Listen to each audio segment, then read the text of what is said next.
그 사람이니까 안 된 거지. 그 장사를 한다고? 절대 하지 마. 내가 젊어서 했다 망했잖아. 시작할 꿈을 꾸는 사람에게 절대 안 된다고 얘기하며 자신의 망한 얘기를 묻지도 않은 사람에게 디테일하게 얘기해준다. 시작도 못하게 쐐기를 막는다. 그거 하려고? 안 된다잖아. 그 사람이니까 안 된 거지. 난 다른 사람이잖아. 주변에서 뭘 하려고 할 때 절대 긍정으로 응원하는 사람보다 99가지의 부정적 이유를 들어 반대하는 사람이 많다. 그리고 우리는 솔직히 불안하고 확신이 부족해서 귀가 팔랑된다. 내 삶에서 가장 잘한 선택을 돌아보면 모든 사람이 반대한 걸 한 거였다. 그것을 어떻게 그렇게 밀어붙였고 온갖 부정적 소리를 설득했는지 지금도 그 힘이 어디서 나왔는지 신기할 정도이다. 라이트 형제가 비행기를 만들 때도 그걸 제일 반대한 사람이 아버지였다. 모든 선택의 주체는 꼭 자신이어야 한다. 실행할 때는 언제인가 하면 내 안에 믿음이 차오를 때이다. 물이 차면 배는 뜬다. 배를 뜨게 하려면 나 자신을 믿어야 한다. 감나라 대추나라 한 사람들은 내 인생에 어떤 책임도 져주지 못한다. 자신만이 책임을 고스란히 떠안게 돼 있다. 좋았다 싫었다? 어느 사람을 만났다. 참 좋았고 즐거웠다. 두 번째 만났다. 고집만 부리고 얘기를 듣지 않고 자기 생각만 강요해서 피로감을 느꼈다. 단 몇 주 만에 이런 상반된 감정을 느끼는 내가 문제인가? 그 사람이 문제인가? 곰곰이 생각해봤다. 그리고 성경을 꽉 짜면 사랑만이 남는다는 것이 생각이 났고 그 사람의 장점만 기억하기로 결정했다. 그랬더니 쏟아냈던 감정들이 조용해졌다. 사랑으로 결론을 내리면 억울하고 속상하고 불편한 과정들이 시들해진다. 시원한 소낙비가 지저분한 오물들을 씻겨가 버리는 기분이 든다. 싹 장대비같이 굵은 사랑의 물줄기가 잡다한 오염된 감정을 씻어준다. 사랑은 온갖 어렵고 힘든 걸 가장 빠르게 처리해준다. 사랑은 안 좋았던 걸 기억하지 않는다. 그저 좋았던 것만 애써 기억해낸다. 사랑으로 도장을 찍으면 모든 무질서하고 어수선한 감정들이 바르게 자리를 잡기 시작한다. 나보다 더 못한 것을 가지고 더 위대한 삶을 산 사람도 있고 나보다 더 많은 것을 가지고도 더 못한 삶을 산 사람도 있다. 그것의 차이는 사랑이다. 나를 버린 만큼 사랑은 차오른다. 멍 때리자. 뛰고 뛰고 또 뛴다. 쉬면 감을 잃지 않을까? 옆도 뛰고 앞도 뛰고 뒤도 뛰고 다 뛰는데 난 쉬면 안 돼. 다른 사람은 쉴 여유가 있겠지만 난 그런 형편이 아니잖아? 쉬란 말. 그건 내 처지에 할 말은 아니지. 어떤 육체도 쉬지 않을 수는 없다. 여유 있게 시간을 보내는 사람들이 부럽고 집에 있는 사람처럼 되고 싶고 하루 종일 잠만 자고 싶다면 당신은 지친 거다. 당신의 스케줄러가 까매질 때 그만 멈추고 물을 마실 시간, 물 마실 시간을 갖지 않은 마라토너는 죽을 수도 있다. 인생의 긴 경주, 멀리 뛰려면 물 마신 시간을 반드시 간격을 둬가며 줘야 한다. 빈둥거리는 시간은 낭비가 아니라 꼭 필요한 시간, 멍 때리는 시간은 한심한 게 아니라 정신이 쉬는 시간. 새벽형 인간이 성공한다.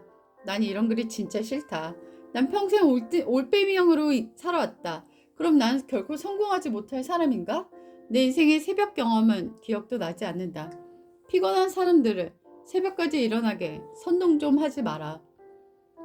어제도 갑상선암과 유방암에 동시에 걸렸다는 사람의 이야기를 읽었다.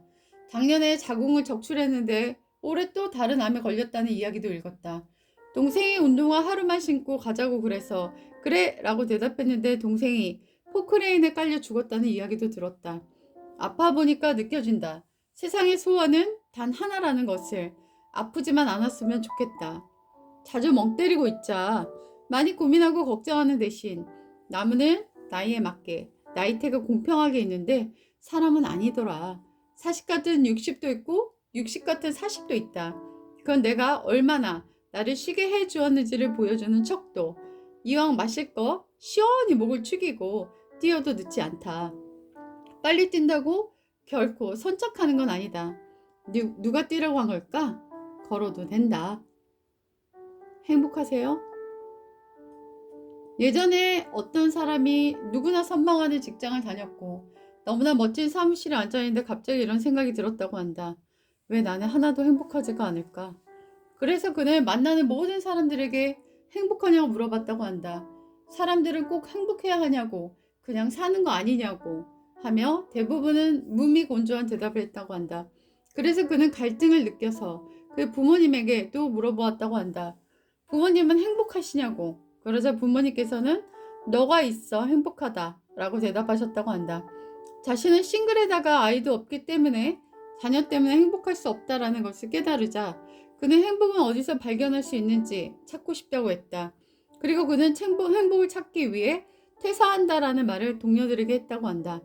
동료들은 그 행복을 찾게 되면 자신들에게도 알려달라고 부탁했다고 한다. 나는 비슷한 말을 다른 사람들에게도 들은 적이 있다. 그는 꽤 외모가 멋있고 멋진 대기업을 다녔다.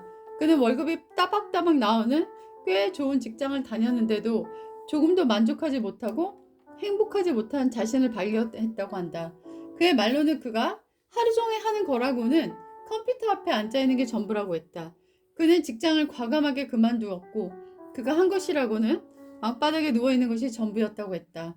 방바닥에 누워서 그는 왜 자신이 행복하지 않은지를 생각하고 또 생각했다고 했다. 그리고 나서 방바닥에 울리는 소리를 들으면서 그 소리는 도대체 어디서 오는 건지 궁금해했고 결국 자신의 궁금증은 노래로 이어지는 것을 알게 되었다고 했다. 그것은 맞벌이로 바빴던 자기 부모님이 안 계실 동안에 혼자 방바닥에 누워 방바닥을 치고 놀았던 그 놀이에서 추억을 느꼈던 것이었다. 그리고 그는 놀이 전문 강사가 되어 전국을 다니며 놀이를 가르치는 사람이 되었고 놀이터에서 그는 타잔처럼 웃고 있는 모습을 보여주었다.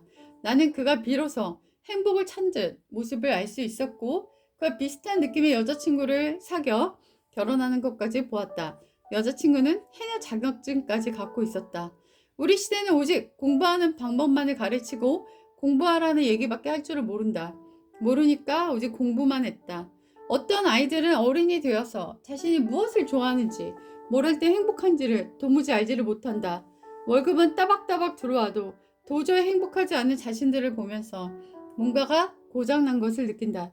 늦게라도 용기를 갖고 자신들이 좋아하는 것을 찾으러 나간다면 어떤 식으로든 자신들이 좋아하는 것을 발견하며 다른 삶을 살게 되기도 하지만 용기가 없어 변화를 거부하는 그들은 60이 되어서도 여전히 자신이 무엇을 좋아하는지 알지 못한 채 행복과는 거리가 먼 채 살아가고 있다.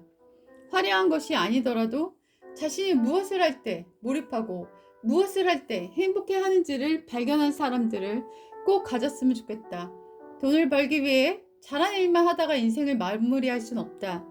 인생에는 내가 좋아하는 것을 할 때 느끼는 즐거움도 있어야 한다. 남을 조종하는 사람들의 특징? 나는 9개의 맘카페에서 활동을 하고 있다. 9개의 카페에서 서로 조롱하고 다투는 것을 본 카페는 딱 3개이다. 다른 카페에서는 저격하고 조롱하고 비난하고 비판하는 것을 본 적이 없는데 오직 이 3카페에서만 그런 일이 일어나곤 했다. 나는 손이 아파서 댓글을 많이 달지는 못하지만 인기 글들은 거의 매일 밤 달고 있다. 그래서 논란이 일어날 경우에는 왜 그러는 걸까? 혼자 관찰하며 생각해보곤 한다. 논란이 있는 3카페의 특징이 있다. 그 지역 안에서 잘 살고 지식 수준이 높고 재주가 많은 사람들이 보통은 논란을 일으킨다. 서로 논쟁할 때 댓글을 읽어보면 그들의 말소리나 문장력이나 갖고 있는 저변적 지식이 상당한 것에 놀라곤 한다. 그런 뛰어난 능력을 서로를 조롱하고 비난하는 데 쓰는 것이 난 좀 안타깝다라는 생각이 든다.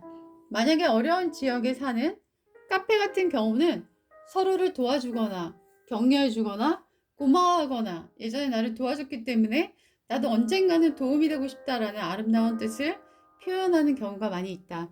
맘카페가 아니라 특수 목적을 갖춘 형태의 카페도 6군데 가입되어 있는데 그 카페들은 다 읽지 못해서 정확한 판단과 분석을 하지는 못했지만 역시 위에서 언급한 비슷한 형태의 카페에서 여러 분란과 논란이 일어나는 것을 보았다. 잘 살고 지적 수준이 높고 재능이 있는 사람들일수록 뭔가 다투고 비난하고 상대를 나락으로 보내는 경우가 꽤 있었다. 하지만 어떤 질병을 가졌거나 어려움 때문에 가입한 카페 같은 경우는 정말 눈물 나도록 정성스러운 댓글로 서로를 도와주는 경우도 많았다. 아마도 똑똑하기 때문에 돈도 잘 벌었을 것이고, 그래서 생활 수준도 높아졌을 것이고, 환경이 뒷받침되기 때문에 공부할 수 있는 시간도 수월하게 얻었을 것이다. 일반인보다 더 많은 축복을 받은 사람들이다.